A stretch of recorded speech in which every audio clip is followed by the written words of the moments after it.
Okay, so you want to own a cement plant. Find some limestone, build a factory, watch the bags roll off the line, and count the money. Sounds simple enough? Here's the problem. A single modern cement factory can cost anywhere from $230 million to over $500 million to build, and that's before you've packaged a single bag. And what you're actually making, at the end of all that spending, is dirt. Ground down, heated up, and ground again. So here's the real question. How does one of the cheapest products on the planet require one of the most expensive factories on the planet? The answer is that cement isn't expensive because of what goes into it. Raw limestone at the quarry is worth somewhere around $5 to $10 a ton. By the time it becomes finished cement sitting in a warehouse, it's worth over $160 a ton. That difference, all of it, comes from everything that happens in between. And that gap is where this entire business either makes you rich or quietly bankrupts you. It's also worth understanding just how much of the physical world depends on this one gray powder. Concrete, which is cement mixed with sand, gravel, and water, is the second most consumed substance on the entire planet by weight, behind only water itself. Every apartment tower, every highway overpass, every airport runway, every dam, and increasingly every wind turbine foundation begins with this same basic material. Which means the company that controls the local supply of it isn't just running a factory. It's sitting at the base of the entire construction economy around it. Let's start with why almost nobody can even get into this business in the first place. Most companies need customers to succeed. A cement company needs customers too, eventually, but before that, it needs a mountain. Not a metaphorical one. An actual limestone deposit, sitting right next to where you plan to build, with enough rock underneath it to last 50 to 100 years. If that deposit isn't there, nothing else matters, then you need permits. Environmental studies alone can take 5 to 10 years to clear, covering air quality, groundwater, dust, and land restoration. Then you need a direct connection to a rail line, or a highway system strong enough to move 3 million tons of material a year, because that's roughly what a 2 million ton plant requires just to keep running.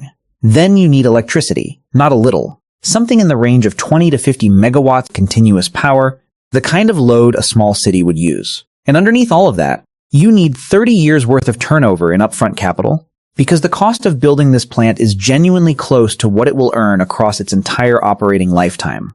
Put all of that together and you understand why cement companies rarely fight over new territory. They fight over old territory. Whoever locked in the good limestone and the good rail access decades ago basically owns that region, quietly for the rest of their working life. And speaking of that limestone, here's something almost nobody outside the industry knows.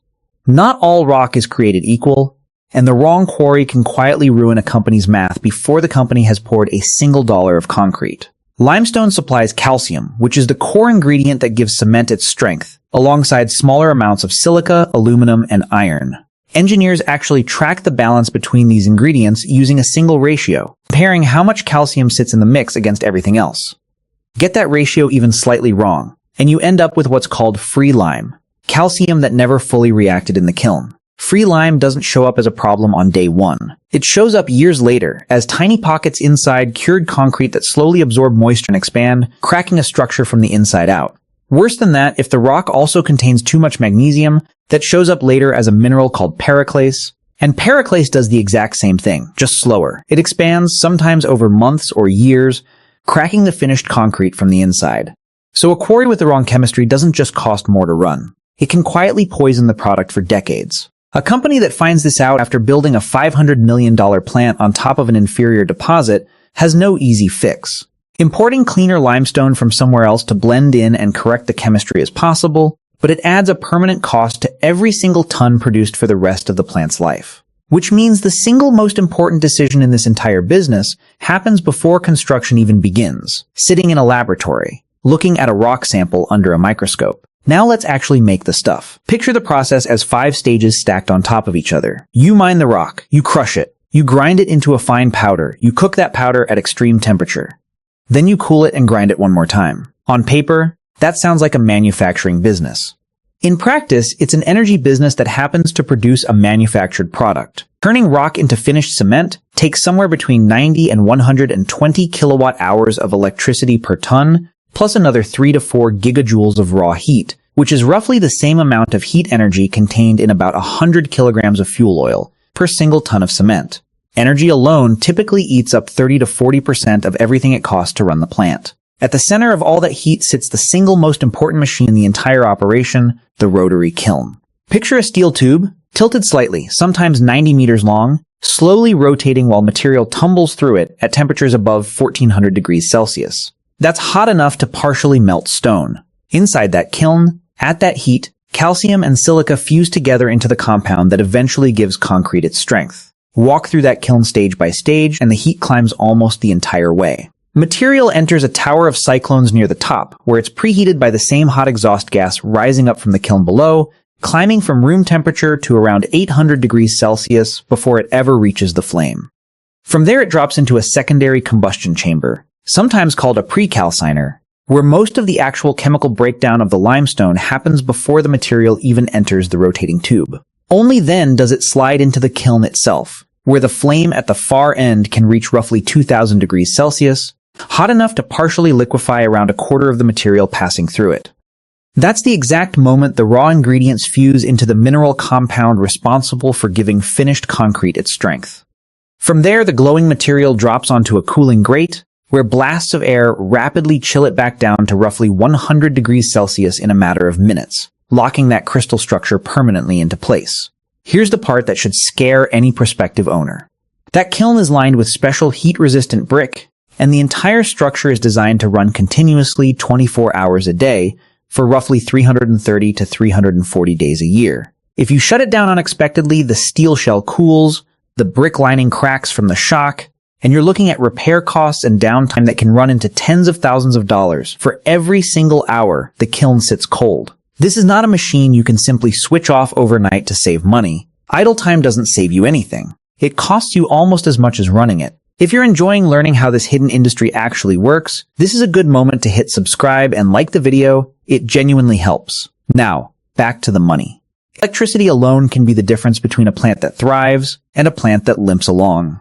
Grinding the finished cement eats up around 35 to 40% of a plant's total power draw, and grinding the raw material before it even reaches the kiln eats up another 25 to 30%. On a 2 million ton plant, that adds up to roughly 220 million kilowatt hours a year. Now imagine two plants, identical in every other way, except one pays 6 cents per kilowatt hour for power and the other pays 15 cents. That single difference in the local power price can create an annual cost gap of nearly $20 million between two otherwise identical businesses. Same rock, same machinery, same product. Wildly different outcome, purely because of where the plug is located. This is exactly why the smartest operators build what's called a waste heat recovery system, capturing the scorching exhaust gas that would otherwise just vent into the sky and using it to spin a small turbine. A well-built system like this can generate 20 to 30% of a plant's own electricity needs, essentially for free, just by recycling heat that used to be wasted. Here's a problem almost nobody expects going in. Cement is heavy, it's cheap per ton, and moving it is expensive relative to what it's worth. Trucking it more than about 150 to 300 kilometers usually adds freight charges that equal or even exceed what it cost to manufacture the material in the first place. Meanwhile, loading 35,000 tons onto an ocean vessel and shipping it across the entire Atlantic can sometimes cost less than trucking that same tonnage a few hundred kilometers down the road. Read that again. It can be cheaper to cross an ocean than to cross a state. Rail sits somewhere in between, roughly a third the cost of trucking per ton, but it only works if there's a spur line running directly into the plant, which most older facilities were never built to have. That single fact quietly shapes the entire structure of this industry. Smart operators build their heavy manufacturing near the limestone, inland where the rock is, and then they build lighter grinding stations near the coast, in the cities where the demand actually lives, moving raw material between the two by rail or by barge instead of by truck. Distance is the invisible tax that determines who can compete in a given city and who simply can't afford to try. And it's the main reason this industry never became a handful of giant national suppliers the way, say, the auto industry did. It stayed regional, almost by physical necessity. So when does this business actually pay off? When the economy is building things. Roughly a third to 2/5 of demand comes from housing. Another third comes from public infrastructure, highways, bridges, airports, dams. And the remainder comes from commercial construction, warehouses, factories, and increasingly, data centers. Because a cement plant carries such enormous fixed costs, debt payments, depreciation, a workforce that has to be paid whether the kiln is running at full tilt or half empty, once utilization crosses roughly 60 to 70% of total capacity, almost every additional ton sold drops straight down to profit. This is what people in finance call operating leverage, And in a construction boom, it works beautifully in your favor. A government highway program or a wave of new home construction can turn a mediocre plant into a genuinely excellent business almost overnight, without the company changing a single thing about how it operates. In the United States, for example, a major federal infrastructure funding package passed in the early 2020s pushed hundreds of billions of dollars into roads, bridges, and public works over several years. And cement producers sitting near those projects saw demand and pricing power climb right alongside it, almost as a direct consequence of a single piece of legislation. But operating leverage is a knife that cuts both ways, and this is where most people who romanticize this business get burned. When construction slows down and utilization falls below 50 to 55%, those same fixed costs don't go anywhere. The debt payment is still due. The depreciation is still ticking. The core maintenance crew still needs a paycheck. During a strong boom, margins on that unused capacity can reach 30 to 35%. During a real downturn, they can collapse to somewhere around 10%, sometimes lower, and producers desperate for any cash flow at all start cutting prices just to keep the kiln turning over, dragging the entire regional market down with them. This is how an asset that looked like a cash machine 2 years earlier suddenly becomes a business bleeding money every single quarter. This exact trap has already happened to a real, major company, and it's worth understanding exactly how. In the middle of the 2000s, one of the largest cement producers in the world went on an aggressive buying spree, eventually acquiring an Australian building materials rival in a deal worth roughly $14 billion, financed almost entirely with borrowed money. On paper, the logic was sound. More plants, more regional coverage, more pricing power. Then the global financial